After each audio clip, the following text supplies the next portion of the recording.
Hola a todos y bienvenidos a este nuevo podcast que inauguro hoy, emocionada y llena de gratitud. Gratitud porque he tenido un regalo de entrada de año muy especial. Hoy me obsequia con su tiempo, muy valioso, una persona a la que aprecio y admiro y que me ha acompañado con sus libros, conferencias, artículos y podcasts durante muchos momentos especiales de mi vida. Un amigo que confío que traerá toda la buena suerte a mi podcast. Título también de uno de sus libros que ha vendido millones de copias. ¿Sabéis de quién estoy hoy hablando, verdad? Alex Rovira, bienvenido. Un placer, mucho gusto, Mapi. Una alegría poder estar aquí y poder abrir este proyecto tuyo tan bonito y tan necesario. Muchas gracias. Bueno, Alex, tú no necesitas presentación, empresario, escritor, economista, conferenciante, consultor. Antes de empezar, y por mi perfil de gastrónoma, sí que me gustaría hacer un guiño a esta mi pasión del mundo de la hostelería y la restauración, y es que nos imaginemos esta charla y que la pensemos en algún sitio que te inspire, puede ser real, algún restaurante que a ti te guste, puede ser la casa de alguien, en fin, el comedor. Un espacio en el que podamos disfrutar de esta buena conversación, Muy bien. animando al lector a imaginárselo, ¿no? Y esto es lo bonito de los podcasts, que siempre nos ponemos a imaginar dónde estamos.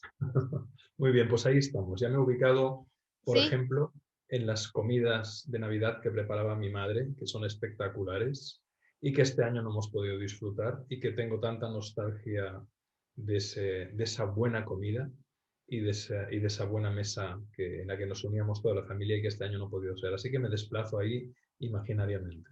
Fenomenal. Bueno, pues aquí en esa mesa, en ese comedor, disfrutaremos espero, esta buenísima conversación. Decía Kafka que a partir de cierto punto no hay retorno, Alex.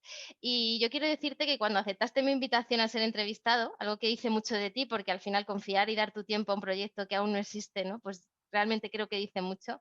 Pues para mí fue mi punto de no retorno y dije, ahora sí, si Alex me ha confirmado, tengo que hacer el podcast. Por eso mi Muy bien. agradecimiento Un placer, enorme. No un puedo placer. empezar tampoco el podcast sin preguntarte por algo que ha ocurrido en estos días pasados, y es este gran cisne negro este hecho altamente imprevisible que nos ha traído el 2021 como una gran nevada que nadie esperábamos, ¿no? Y que al final nos ha hecho casi más vulnerables de lo que todavía pensábamos que era, y que, bueno, pues ha evidenciado que al final formamos parte de algo más grande que es la naturaleza, ¿no? ¿Tú cómo lo has vivido, Alex, todo esto? Pues también con perplejidad y con mucha sorpresa, porque una nevada de este calibre no la veía yo en mi vida. Aunque yo tengo que decir que estoy en el Pirineo y que entonces estoy más acostumbrado a ver la nieve, pero he estado en contacto, no presencialmente, pero sí digitalmente, con muchos amigos que, por ejemplo, estaban en Madrid y me pasaban vídeos de personas bajando con trineos por la Castellana, ¿no? Con lo cual, una enorme perplejidad por un lado. Y por otro lado, la toma de conciencia de que en realidad nunca sabemos nada, de que en realidad el futuro nos va a traer siempre sorpresas, siempre desafíos, quizás también oportunidades, y que por eso es tan importante poder estar preparados, ¿no? Y ser flexibles y ser humildes, porque no sabemos lo que nos depara la vida. Puede ser una nevada, puede ser una pandemia o puede ser cualquier cosa que no estaba dentro del guión. Ujú. Es verdad que hemos vivido un año complejo y retador, el 2020. Parece que, bueno, pues que de ese sufrimiento, que yo creo que ha sido compartido por todos, nos hayamos o no visto afectados por la pandemia, ¿no? También hay aprendizajes y descubrimientos, ¿no? Hemos descubierto que podemos cocinar, aplaudir desde los balcones, trabajar desde casa. Desde luego. Es verdad que el 2020 ha supuesto una adaptación al cambio, a la incertidumbre brutal, ¿no? Y también me encantaría tener tu punto de vista de cómo lo has vivido tú. Para mí ha sido un año, el 2020 ha sido un año de cambios y de transformaciones radicales. Aunque yo venía planteando un cambio hacia lo digital, el inicio de la pandemia y sobre todo el confinamiento a partir de marzo, en mi caso provocó una cancelación total de mi actividad profesional. Todos mis clientes, y tenía una cartera muy grande de proyectos, de conferencias, de formación, de consultoría, de mentoría, incluso a 2 años vista. pues todos se postergaron o se cancelaron en el plazo de un mes y medio. Al principio tímidamente, pero de repente en una semana. Con lo cual tomé una decisión, y es que yo iba a crear una escuela humanista digital y la movilicé rápidamente. El 23 de abril, día del libro, lancé la escuela con el primer curso que se llama Crea tu buena suerte, y esto me ha supuesto un cambio total de vida. En la actualidad ya tengo casi 7.000 alumnas y alumnos en la escuela, y con un nivel de satisfacción y de compromiso tremendo. He lanzado ya 4 cursos, este año lanzaré 8 más, el año que viene 8 más, y me ha cambiado completamente la vida, completamente. He pasado de hacer más horas que un piloto de avión, literalmente, a trabajar desde casa. He pasado a reinventar todos los procesos de comunicación, de producción, de contenidos. He creado una estructura de colaboradores abierta, pero tremendamente eficaz y comprometida, que se han convertido en amigos. Ya somos un equipo de casi 30 personas. Y todo se ha producido es como si en 9 meses, que es lo que ha pasado desde marzo hasta ahora, hubiera vivido 3 años de vida. Han sido unos meses muy desafiantes, muy exigentes, pero he tenido claro que desde el primer momento hay una pregunta que me hago muy a menudo, Mapi, es ¿qué es lo que tengo que aceptar? Y la respuesta que me hice fue, tengo que aceptar que esta pandemia no sabemos cuándo acabará, tengo que aceptar que esta pandemia durará probablemente más de un año, incluso más de 2. Tengo que aceptar que el contacto presencial se ha acabado por lo menos durante un tiempo significativo hasta que hayan vacunas eficaces y la reducción de la tasa de contagio sea evidente. Y eso me supuso una noche en vela. Pero al día siguiente ya empecé a trabajar a las 7 de la mañana y he trabajado muchísimo. Te diría que siempre he trabajado muchísimo, pero este año como nunca en mi vida. Lo que pasa que desde casa. Y creo que cuando aceptamos lo que es, sin negarnos a la evidencia, como decía Jung, lo que aceptas te transforma y lo que niegas te somete, ¿no? Ujú. Pues ha habido una transformación muy grande en todo, en mi vida, en mis vínculos profesionales, en la manera de generar valor, en la manera de comunicar, en todo. Este ha sido el año 2020 para mí. Qué bueno. Además, bueno, he leído en la parte final de tu libro, que por cierto, tu nuevo libro que tengo aquí, el libro de las Las 7 7 llaves, llaves, gracias. he leído que además lo escribiste en pandemia, marzo y abril, comentas Sí, con sí. Fernando Trías, o sea que realmente es que aprovechaste ese momento único para hacer algo también único como escribir un libro, ¿no? Ha Y sido un un libro tiempo además que perdido, es ¿no? un libro que no es pequeño, es un libro que tiene sus páginas y efectivamente en paralelo a que trabajaba a fondo creando la escuela, los contenidos, relanzando las redes y mirando de aportar mucho valor gratuitamente a quien me siguiera a través de vídeos, contenidos, artículos. En paralelo también escribimos el libro con Fernando y por eso te decía que el trabajo generado este año ha sido el equivalente quizás a 2 o 3 años de trabajo, pero con mucha alegría por otro lado, con mucha voluntad de aportar algo útil a tantas personas que lo están pasando mal y que lo han pasado muy mal, porque Ujú. realmente estamos viviendo un momento de contingencia, de tragedia para muchas personas, y, y mirando de dar oxígeno frente a la asfixia, ¿no? Ujú. Bueno, te diré que lo fui a comprar en una librería que tengo enfrente, Marcial Pons, que es reconocida aquí en Madrid, era el Sí, único que quedaba, o sea que enhorabuena porque está está funcionando de maravilla hasta ahora. teniendo Estoy muy agradecido, muy agradecido. muchísimo éxito.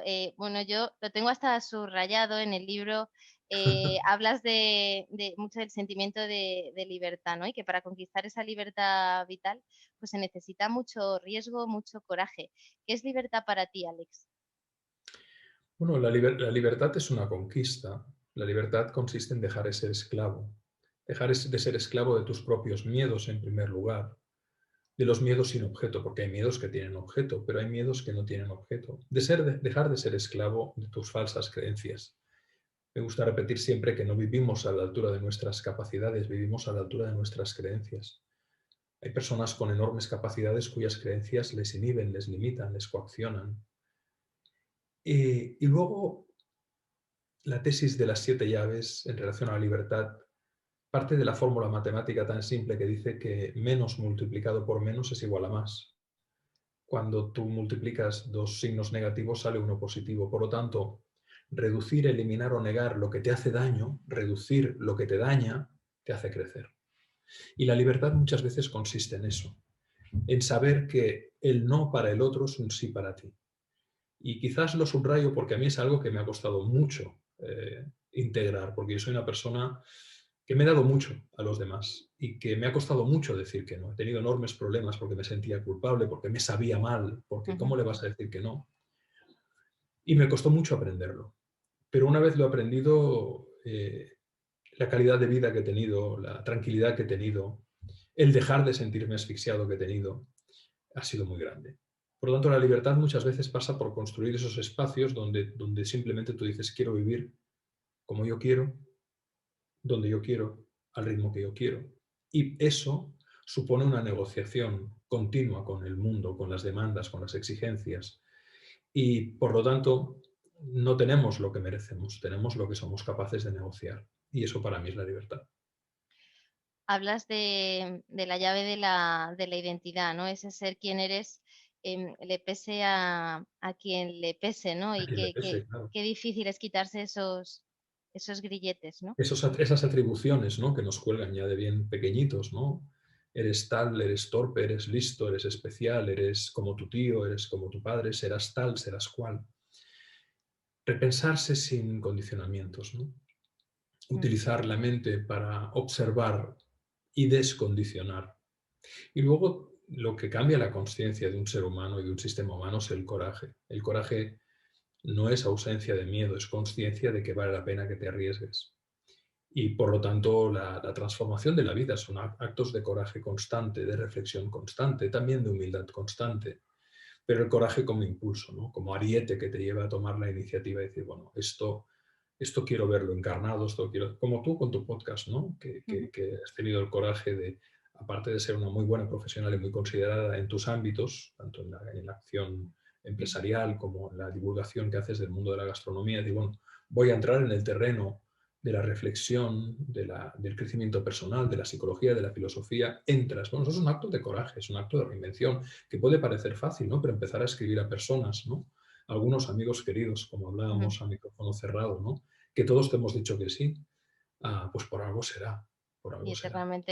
Y eternamente agradecida, como te decía Alex. Tenemos un tiempo limitado, me gustaría destilarlo al máximo. Tengo que decirte que yo corro cada mañana, soy muy disciplinada, ¿no? Me voy a primera hora de la mañana a hacer footing al retiro, Muy porque lo bien. tengo aquí cerca, y me pongo tu podcast cuando estoy deseando siempre a ver si se aplica y se descarga algún nuevo capítulo, ¿no? Y tomo notas mentales de las frases que dices. Y luego cuando llego, tengo aquí mi libreta, me apunto tus frases. Wow. Tengo una que me encanta y es creer es crear. Me encanta. Creer es crear. ¿Qué es para ti esa frase? Lo que creemos tiende a ser lo que creamos. Nuestras creencias son como el sistema operativo, son como el software a partir del cual vemos la realidad, interpretamos la realidad y construimos la realidad. Por eso te decía que no vivimos a la altura de nuestras capacidades, sino a la altura de nuestras creencias, ¿no?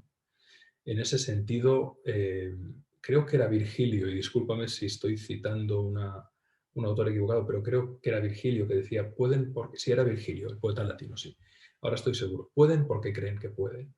No decía pueden porque saben que pueden, decía pueden porque creen que pueden. Yo siempre diferencio entre el saber y el creer, ¿no? Todo el mundo sabe que se tiene que morir, pero muy poca gente se lo cree. ¿Y qué es lo que te hace vivir la vida de manera distinta? Tener la certeza de que te puedes morir en un momento dado fuera del guión, como decíamos antes con la nevada y con la pandemia. Y lo digo porque yo lo he vivido. A mí, por desgracia, se me han muerto grandes amigos por infarto súbito o por accidente de coche, uno bajando a rescatar a un accidentado se lo llevó un camión, o por la enfermedad de mi propia hija menor, que ahora ya está bien, pero que nació con una cardiopatía muy complicada. Cuando conectas con esa fragilidad, cuando conectas con la desnudez, cuando conectas con la probabilidad absolutamente real de lo que tú pensabas que sería tu vida, se rompe, entonces entras en el ámbito de darte cuenta que, que el saber es fundamental, que el conocimiento es fundamental, pero que nuestras creencias pueden inhibir ese conocimiento o pueden impulsarlo. Por lo tanto, cuando digo que creer es crear, tiene muchas implicaciones, ¿no? ¿En qué crees? ¿En quién crees? ¿Esas creencias te limitan o te impulsan? ¿Son anclas o son trampolines? ¿Esas creencias son verdaderas o son falsas? Por ejemplo, ¿cuántas personas sufren porque creen en cosas que en realidad no son? Y actúan siendo honestas y coherentes con esa creencia que no tiene una base real. Por ejemplo, no, personas que creen, yo no soy capaz. Y a lo mejor son perfectamente capaces, pero como les han hecho comulgar con ruedas de molino y les han hecho creer que no eran capaces, no hacen. En cambio, personas que en teoría están discapacitadas y hacen logros extraordinarios porque tienen un entorno que las empodera, que las nutre, que las impulsa, que las eleva. Por lo tanto, creer es crear, y es cierto, y ese creer es crear puede ser inconsciente o puede ser consciente, puede ser una limitación o pueden ser alas. Por eso es tan importante cuestionar nuestras creencias y por eso es tan importante desinhibir las creencias limitantes, los pensamientos dolorosos, los pensamientos constrictivos, las ideas que nos inhiben y cuestionar desde la lucidez, desde la honestidad, desde la humildad, para poder ver con los ojos abiertos la vida, para poder ver con los ojos abiertos a los demás y para poder ver con los ojos abiertos a uno mismo o a una misma.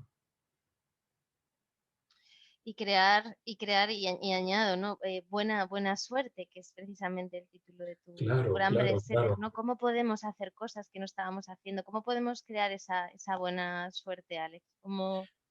Creando circunstancias. Es decir, Séneca decía que la buena suerte es el lugar donde confluyen preparación y oportunidad. La oportunidad no es un regalo.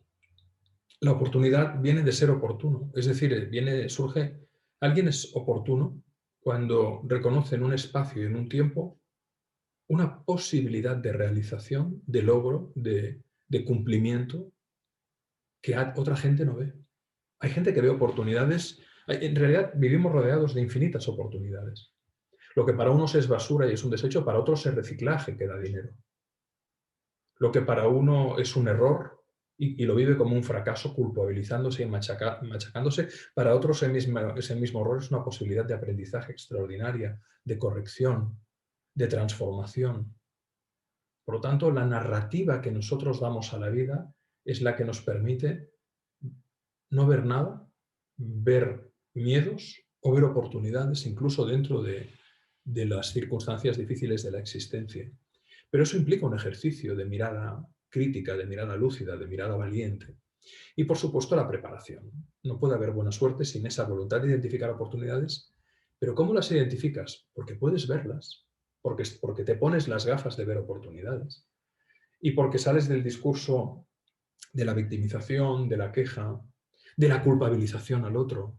¿Cuánta gente se pasa la vida hablando de sí mismos mientras critican a los demás, ¿no? Como decía Baltasar Gracián, quien critica se está confesando. Entonces, la buena suerte consiste en prepararte, como tú has hecho. Por ejemplo, un ejemplo muy bonito es lo que estamos viendo, ¿no? Tú lees, tú te sales a correr, te escuchas los podcasts, sacas ideas, reflexionas, lees. Luego la gente, cuando tu podcast tenga miles de seguidores y crezca posiciones en el ranking y te digan, wow, qué buen trabajo has hecho también en tu podcast, qué suerte has tenido. Quien te diga eso es que simplemente no es capaz de ver todo el trabajo, todo el esfuerzo, toda la determinación, todo el tesón que hay detrás. Porque aunque esta es tu primera grabación del podcast, tú llevas miles de horas de lectura y miles de horas de escucha y miles de horas de reflexión y miles de páginas apuntadas. Y eso es la buena suerte. La buena suerte son los valores que a través de los hábitos se convierten en virtudes. ¿Con quién queremos estar? ¿Con una persona responsable o irresponsable? ¿Con una persona humilde o arrogante? ¿Con una persona grata o ingrata? ¿Con una persona con coraje o cobarde? ¿Con una persona con propósito o que te confunde? Todos queremos estar en la parte polarizada que invita al bien común, que invita a la realización, a la conciencia, al amor, al diálogo. Eso es la buena suerte, que no tiene nada que ver con el azar. El azar te puede dar un golpe de suerte, pero los resultados de ese golpe de suerte pueden ser radicalmente distintos a lo que te esperabas. ¿Cuánta gente a la que le toca la lotería se les desgracia la vida porque entran en conflictos familiares, personales, no tienen la planificación para el pago de impuestos, luego tienen sanciones? Yo he conocido muchas personas así, he hablado con ellas. Decía Emerson, el gran filósofo trascendentalista norteamericano del siglo XIX, antes de adquirir un gran poder, debes adquirir la sabiduría para poderlo gestionar. Por lo tanto, si no hay sabiduría, si no hay fortaleza, si no hay templanza, si no hay virtudes, te dan un gran poder y puedes hacer auténticas barbaridades, y lo vemos en la política, por ejemplo. Entonces, la buena suerte nace de los valores humanos: coraje, responsabilidad, propósito, humildad, confianza, amor, cooperación, civismo, solidaridad, aplicados en un hábito y entonces integrados en la persona se convierten en virtudes. Y una persona virtuosa es una persona que en lugar de estropear mejora, que en lugar de ensuciar limpia, que en lugar de complicar facilita y se convierte en una creadora o creador de buena suerte. Eso es la buena suerte. Así nos llamas en tu podcast, creadores de buena, Buena suerte. de buena Sí. Me suerte. gusta mucho la palabra creadora, creador, porque de alguna manera le dice a la persona: oye, tú no eres un agente pasivo de tus circunstancias. Puedes ser aquí tengo mi perrito, puedes ser una creadora o un creador de tu realidad. No podrás lograr todo lo que deseas, quizás, pero probablemente más de lo que imaginas si lo imaginas y lo trabajas. Hablas mucho, Alex, de que la vida es una suma de hábitos, ¿no? De ese rigor, de esa Absolutamente. Somos poco. nuestros hábitos. ¿Y cómo trabajar esos buenos hábitos? Hay quien llama destino a su inercia y a su pereza y a su desidia. Y hay quien llama destino a su determinación, a su constancia. Y todo se trabaja. La respuesta a tu pregunta es: todo es un lenguaje, ¿verdad? Tú puedes aprender a hablar italiano, sueco, alemán, mandarín, puedes aprender. Puedes aprender a hacer un arte marcial, puedes aprender aikido, por ejemplo, o kendo. Puedes aprender a pintar, a esculpir, a modelar la arcilla. Todo se puede aprender. Y los hábitos son un proceso de aprendizaje. Ahora, el hábito tiene sentido en la medida en que hay algo que quieres realizar. Por ejemplo, dices: bueno, yo quiero perder peso, quiero perder 10 kilos. Tendrás que desarrollar una serie de hábitos que te lleven a ese objetivo. Pero lo importante no es el objetivo de los 10 kilos. La pregunta importante para incorporar hábitos es: ¿qué quieres ser? Si tú dices, en lugar, quiero perder 10 kilos, quiero ser una persona sana, entonces desarrollarás muchos hábitos para ser una persona sana que te llevarán seguro a bajar, si te sobran 20 kilos, a bajar muchos más de esos 10 kilos, porque tendrás el hábito de elegir muy bien tus alimentos, de definir muy bien la carga nutritiva y calórica y proteica y vitamínica de cada ágape. Lo acompañarás con una actividad determinada, anabólica o aeróbica o anaeróbica. Y por lo tanto, para incorporar hábitos es importante hacerse la pregunta: ¿qué quiero ser? ¿Qué quiero ser humanamente? ¿Qué quiero ser profesionalmente? Es decir, ¿cómo me visualizo a mí mismo o a mí mismo dentro de un tiempo en este contexto que estoy viviendo? ¿Y qué tengo que hacer para llegar hasta ahí? Entonces los hábitos surgen naturalmente. Al final, a mí me gusta mucho la filosofía japonesa en general. Hay muchas cosas de la filosofía japonesa que me fascinan, por eso tengo una relación de amor con ese país, ¿no? Y me gusta mucho la filosofía del Kaizen, de la pequeña mejora continua cotidiana, ¿no? Un 1% de mejora cada día en cualquier hábito. Un 1%, ¿eh? Que es nada. Al ser incremental te llevan 70 días al 100%. Pero es que en 100 días habrás mejorado un 170%.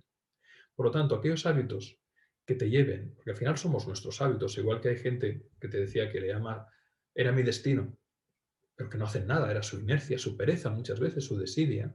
Hay otros que dicen: he forjado mi destino. ¿Por qué? Porque yo quería aprender esta habilidad, la he incorporado, he estudiado, he ensayado y he corregido, he aprendido de mis errores, he incorporado todos estos hábitos a mi disciplina diaria.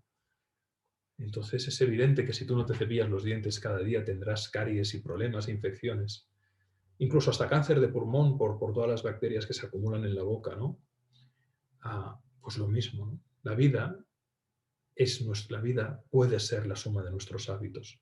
Y los hábitos son las pequeñas cosas que hacemos cada día, y que podemos incorporar al principio con tesón, con determinación, con conciencia, con trabajo, como cuando aprendes a conducir, que tienes que reflexionar, como cuando le das al embrague, cambias la marcha, tienes que mirarlo todo, pero luego lo incorporas naturalmente. En la medida, yo creo que si hay un gran hábito, es la capacidad de incorporar nuevos hábitos a nuestra vida. Ese es el meta hábito.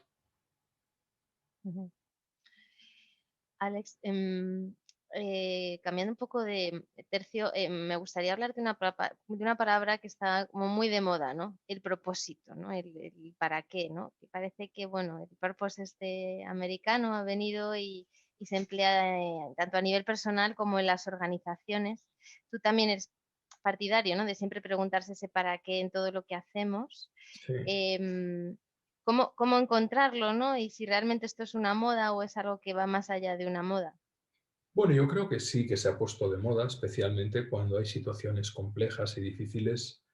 Un catalizador de la acción humana es encontrar un propósito, o a mí me gusta quizás más la palabra un sentido, Ujú, el sentido, ¿no? Muy en la línea del pensamiento del doctor Viktor Frankl, que escribió ese libro maravilloso, El hombre en busca de sentido, ¿no? Y a partir de aquí han habido muchas derivadas. Stephen Covey se nutrió, Simon Sinek, han habido muchos pensadores que han tomado la obra de Frankl, le han dado una derivada y lo han llevado al ámbito corporativo. Como decía Frankl o como decía Nietzsche, quien tiene un por qué vivir encontrará siempre un cómo. Y es cierto, puede haber personas que no necesiten encontrar un propósito a su vida. La vida en sí misma tiene su propio propósito. Yo creo que hay momentos en la vida en los que podemos navegar a vela, en los que no tenemos que poner un motor y una dirección determinada al barco. Pero hay veces en los que la vida es necesario quizás encontrar un propósito, ¿no? Para que, sobre todo cuando la adversidad, la dificultad, la crisis, la tragedia te pasa por delante, ¿no? Cuando hay un plutonazo como el que estamos viviendo en ujú. términos analógicos, míticos, incluso astrológicos, cuando hay un tránsito de Plutón, una muerte para una regeneración posible, ¿no? Un ave fénix, ¿no? Para mí, el sentido o el propósito, y esto es algo muy personal, tiene mucho que ver con la capacidad que tenemos de alquimizar el sufrimiento, de elevarlo, de transmutarlo y de convertir ese sufrimiento en amor y creatividad hacia los demás. Es decir, si yo tuve un jefe, por poner un ejemplo, que me maltrató y que tenía rasgos narcisistas, incluso psicopáticos, y me lo hizo pasar muy mal a mí y a gente de mi equipo que en aquel momento no podíamos cambiar de trabajo porque era difícil por la coyuntura y teníamos que aguantar ahí, yo puedo aprender mucho de lo que no hay que hacer con un equipo, mucho. Es decir, yo alquimizo el sufrimiento que generó esa persona y lo transformo en creatividad, es decir, ¿cómo puedo hacer yo la gestión de un equipo, la motivación, el empoderamiento sin el maltrato, sin la arrogancia, sin el desprecio, sin la altanería? Sentido o propósito es capacidad de alquimizar creativamente y de transformar ese sufrimiento en amor hacia los demás. Es decir, yo no voy a seguir perpetrando la ignominia o el daño, sino que decido hacer algo diferente. No digo todo lo contrario, probablemente sería todo lo contrario, pero algo muy distinto a lo que hacía esa persona para generar entornos de trabajo agradables, dialogados, empoderados, con un sentido común, con un propósito compartido. Entonces, sí, el propósito muchas veces puede ser un catalizador en momentos de la existencia, sobre todo cuando te sientes en un vacío total, ¿no? Cuando, por ejemplo, tu propia hija ves que se le para el corazón, ¿no? ¿Qué sentido tiene la vida? ¿Qué sentido tiene este sufrimiento? No hay ningún sentido. La vida, objetivamente, muchas veces aparece mostrarse sin sentido. Pero detrás de eso, del dolor inevitable, de la muerte inevitable, del sufrimiento que surge, ¿qué podemos hacer? ¿Quedarnos en el rincón o, como se hace en el arte japonés del kintsugi, transformar esa grieta, cubrirla con un metal precioso y convertir esa vasija rota en una vasija reconstruida donde se destacan las grietas con plata, con platino, con oro, con cobre? Y la vida es eso, ¿no? Decía el poeta Rumi que es por la herida por donde entra la luz, ¿no? Y esa capacidad de ver la luz en la herida tiene mucho que ver con la capacidad de dar un sentido a la vida cuando ésta aparentemente no tiene sentido. Siguiente pregunta, que no quiero robarte yo mucho tiempo. Me obsesiona un poquito el tiempo a mí. No te Ahora verás. preocupes, Muy no te bien, preocupes, vamos muy bien. perfecto. Alex, a mí me gusta sacar mucho, bueno, me gusta sacar todo el partido al tiempo, no perderlo. Te diría que a veces incluso me obsesiona, ¿no? El que al final la vida solo se vive una vez, ¿no? Y el aprovechar cada momento. No sé cuál es tu visión respecto a eso, ¿no? Porque parece que el obsesionarse demasiado, ¿no? O el realmente no disfrutar de algunas pequeñas cosas que en cierta medida pueden pasar desapercibidas, ¿no? Por ir con prisa, pues no es del todo positivo. Sí, decía Paracelso que el veneno está en la dosis. Y esta es una frase que creo que es muy sabia, ¿no? El veneno está en la dosis. Entonces, creo que la vida es encontrar ese equilibrio entre el tiempo para disfrutar, el tiempo para los seres queridos, eso es fundamental. La nutrición emocional, a mi modo de ver, para la pareja, los hijos, los amigos, los padres, si siguen vivos. Ah, y en ese sentido uno tiene que decidir, como decía Gandalf en un fragmento del Señor de los Anillos, ¿no? Una frase muy bonita. La traduzco del inglés porque lo leí en inglés en su momento, pero venía a decir más o menos como ah, solo tú puedes decidir qué hacer con el tiempo que te ha sido dado. Entonces, ¿cómo quieres vivir? ¿Cómo quieres vivir? Pero en ese sentido, yo ya tengo 51 años, he tenido momentos en mi vida de todo, Mapi. He tenido momentos en mi vida de una carga de trabajo y de estrés Mm. tremenda. Tremenda, porque eres joven, tienes hijos, am, quieres prosperar, quieres ayudar a los padres porque la pensión no les llega y tantas cosas. Entonces trabajas, porque buscas una posición determinada de reconocimiento. Y cada cosa tiene su momento. Luego hay momentos en la vida en las que dices, bueno, ya la salud, aunque es buena, gracias a Dios, pero ya no tengo esa energía tan grande que tenía, ¿no? Que parecía incombustible. Y como decía Séneca, mientras vivas sigue aprendiendo a vivir, ¿no? Y en ese aprender a vivir gestiona tus tiempos. Pero ninguna obsesión es buena, porque toda obsesión te hace esclavo, a mi modo de ver. Entonces, lo importante es poder tener espacios de reflexión y de pensamiento, ¿no? Porque no puede haber sabiduría sin reflexión. Y no puede haber reflexión sin quietud. Es imposible. La reflexión de calidad no nace en un entorno de agitación. Por eso muchas veces las mejores ideas vienen en un semáforo o en la ducha o en el baño o en el afeitado, porque hay un espacio ahí de quietud. Y entonces ahí pensar sobre tu tiempo, porque la vida en realidad es tiempo.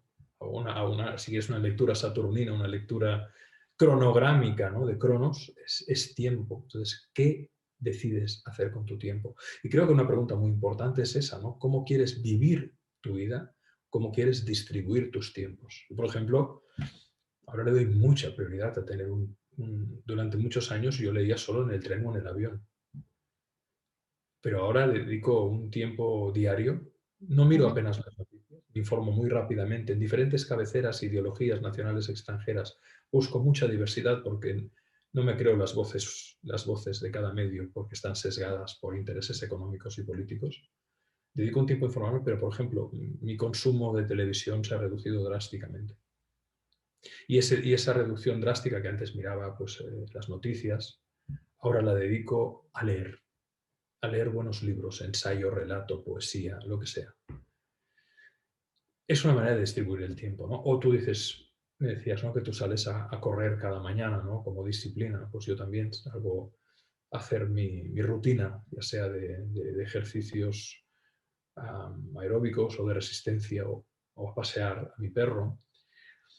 Un tiempo de diálogo, ¿no? Con mi pareja cada día, antes de acostarnos, dedicamos 1 hora y media, 2 horas a conversar.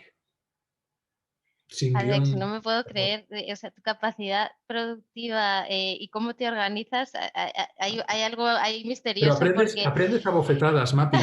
Yo no es que sea una persona que tenga una dotación para no, para nada, para nada, para nada. a mí me maravilla la cantidad, bueno, y en estos últimos meses has creado tu escuela humanista digital, tu Sí. podcast que periódicamente vas publicando tus capítulos, eres capaz de atender pues peticiones como la mía, Y que, oye, pues recibimos son las 8 de la decenas tarde y cada estás aquí día. conmigo charlando.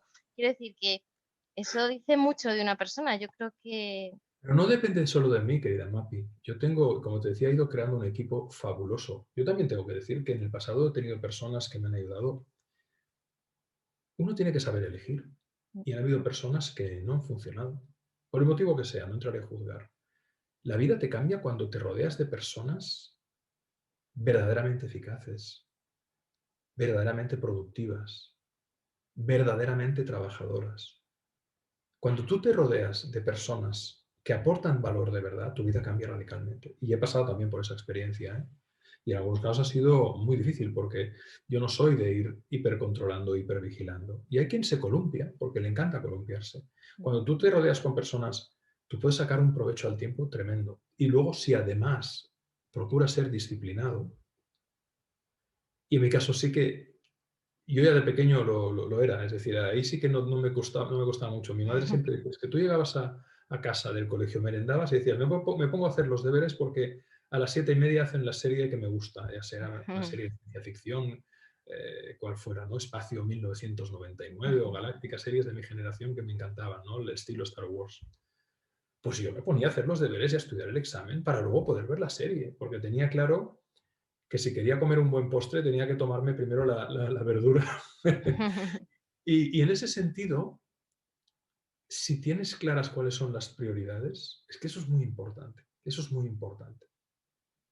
¿Qué también valor? supongo, Alex, que te mueve tu trabajo, quiero decir, porque yo cuando he leído en alguna de tus Sí, sí, entrevistas, ¿no? Esos sí, viajes esas palizas de viaje que te pegabas a América sí, Latina, que casi sí, sí, viajabas sí, casi sí, todas las semanas, sí, al sí. final es que hay algo dentro que te mueve para sacar la No, desde energía. luego. El sentido, y luego que dices, bueno, qué privilegio, ¿no? Tengo trabajo, ¿no?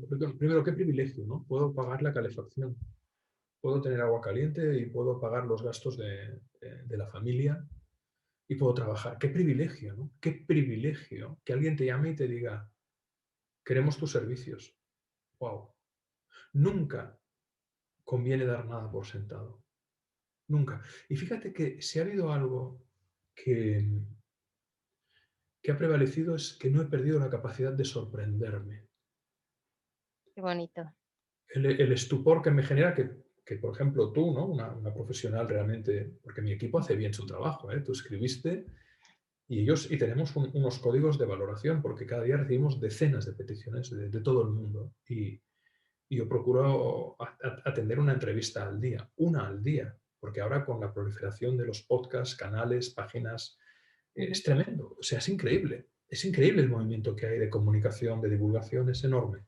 Los directos en Instagram, bueno, en fin, los Zoom, una locura. Y tengo el equipo que aplican un criterio, entonces ellos te vieron y me dijeron, un perfil muy interesante, una valoración muy, muy alta, Qué y aquí bueno. estamos. Pero claro, todo eso aprendes. Porque también hay gente que te puede decir, y hay quien lo hace, ¿eh? Tú me tienes que dar una entrevista, porque sí. Y que te vienen con un tono pues chulesco o que dices, no, no, no, no, falta un poquito, faltan dos hervores. A esta persona le faltan dos hervores. Un poquito de cocción para mejorar las formas y el fondo. Entonces, bueno, cuando tienes claras las prioridades, cuando tienes claro el qué y el cómo, todo se encaja naturalmente. Todo se encaja naturalmente. Lo cual no quiere decir que sea fácil, lo cual no quiere decir que el aprendizaje sea rápido.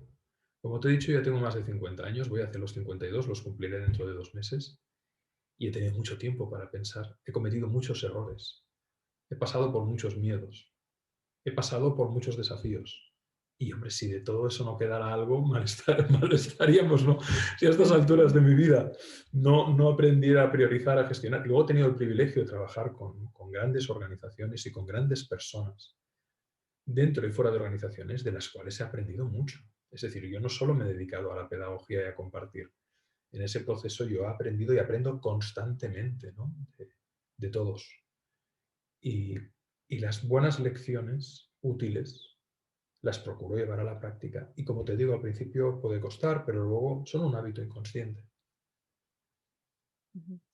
Alex, como sabes, bueno, trabajo en una empresa multinacional y no quiero dejar que termine la entrevista sin antes hacerte alguna pregunta relativa a qué rol juegan las empresas en este escenario en el que estamos ahora mismo de incertidumbre, ¿no? De un poco de desconcierto social, como el actual. Y si sobre todo confías en la capacidad de las empresas para construir un mundo pues, más sostenible, ¿no? Y en definitiva mejor. Lo que voy a decir ahora puede sentar mal a algunas personas, pero lo digo de corazón. Yo creo más en la capacidad de organización y de resolución de muchas organizaciones que no del Estado. Mucho más. Porque las empresas están orientadas a la eficacia, a no tener que perder dinero, a generar recursos para invertir, para crecer, para mejorar el empleo. Hay de todo, por supuesto que hay empresas depredadoras psicopáticas, pero una buena empresa con una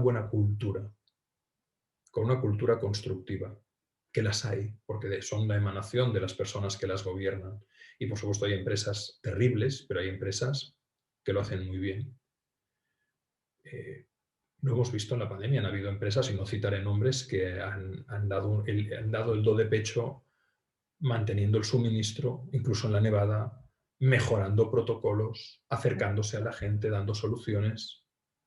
Entonces, yo creo mucho, mucho, mucho en la iniciativa privada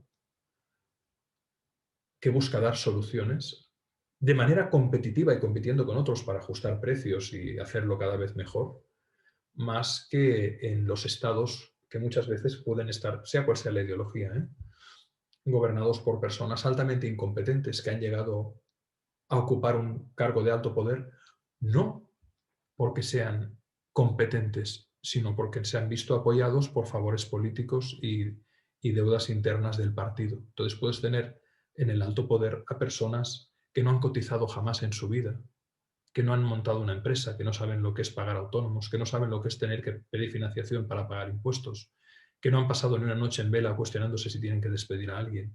No han vivido la creación de riqueza. En el Parlamento español estamos llenos de personas que son profesionales de la política, que no tienen ni idea de la dificultad, que dicen, venga, emprended, haceros autónomos, y que luego te torturan, te suben las cuotas, te suben la electricidad, te van fastidiando, te machacan vivo. Creo mucho más en el buen profesional que tiene que demostrar cada día que vale, que no en la persona que se acomoda en su poltrona, que luego se irá por una puerta giratoria y que puede hundir un sistema porque se cree mucho más competente de lo que realmente es. Me parece además que los consumidores buscan algo más en las empresas, en las marcas, en los productos, ¿no? El que Y te cada vez más, y cada vez más satisfagan buscan. una necesidad, ¿no? Sino que sean realmente marcas ciudadanas, productos responsables. Yo creo que estamos viendo tanta corrupción, tanta mentira, tanta manipulación, tanta incompetencia que personalmente y en mi círculo veo que cada vez buscamos más honestidad, humildad, decencia, solidaridad, conciencia. Palabras fáciles de decir pero tan difíciles de encontrar. Y creo que las empresas cada vez serán miradas no solo por ofrecer una solución, llámale producto, servicio, idea, lo que sea, sino porque sean portadoras de unos comportamientos que manifiesten unos valores, que sean afines a mis valores. Mis hijos, que ya están en edad de trabajar y que están trabajando ya, y que les va bien, porque son personas que son muy trabajadoras y no paran de formarse, me han llegado a decir, papá, hemos elegido esta opción o he elegido esta opción en la que cobro menos, pero que me gusta mucho más la calidad humana del equipo, cómo me han tratado, y tiene mucho más sentido las horas que voy a dedicar en mi vida en esta empresa que en esta otra, que me maltrataron, que aunque me Ujú. pagan más, me tengo la sensación que me van a tratar como si fuera una naranja a la que van a exprimir y luego van a tirar a la papelera. Por lo tanto, sí, hay una parte de la población, que mirará a las organizaciones desde una mirada mucho más exigente desde lo humano, necesariamente. Pues, Alex, no estaría charlando, la verdad que toda la noche contigo, pero te voy a dejar con tu perrito que veo por ahí, que es uno de nuestros hobbies en Está común, porque los tumbado. dos míos están aquí también debajo de mis Mira. pies. Es Este curioso, cuando me ¿verdad? ve hablar entra y sale, se me acerca, se va, pues nada, le acaricio un poco. Sabía de tu amor por los perros porque también había escuchado bueno, que recoges perros, ¿no? Y Sí, en tu pasado les has sí, cuidado. Y pareces curioso, ¿no? Que el amor de un animal es el amor más incondicional que hay. No sé si esto también crees que puede ser casi humano o sí, no, pero... yo siempre digo que errar es humano y perdonar es camino. Muy bien, Alex, pues un millón de gracias por esta clase magistral de sabiduría y por Un haberme placer. dado uno de los bienes más valiosos que es el tiempo del cual hemos estado hablando. Mi última frase de mi libreta que tengo y que también está subrayada es que dices que solo desde los valores se puede crear valor. Sí. Así que gracias por compartir con nosotros tan grandes valores como los que tienes y ojalá que mi podcast tenga mucho éxito porque eso será sin duda gracias a ti y de alguna forma pues podré recompensarte este tiempo que me has dado. Un placer para servirte, Mapi, y cuando lo tengas ya Gracias. consolidado y con miles de seguidores, decenas de miles, centenares de miles, volvemos a hablar de todo tu proceso para entonces entrevistarte yo a ti y nos cuentes cómo lo has hecho. Muchas gracias, Alex. Un fuerte abrazo, Mapi. Un abrazo. Un abrazo. Chao. Chao.